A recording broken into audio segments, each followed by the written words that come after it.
دوستان عزیز، درود بر یک شما. این کمک جمهوری تاجیکستان با ضرردیدگان زلزله افغانستان.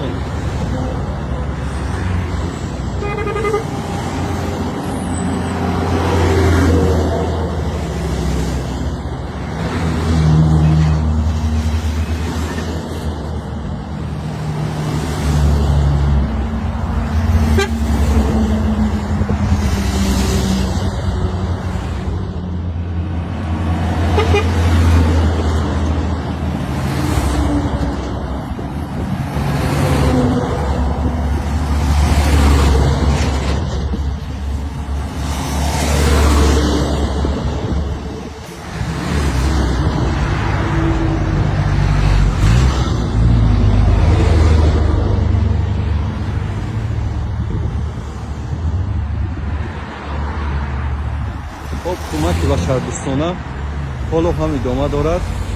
چنان که میبینید اینا باز تماسه با خانده رفته است.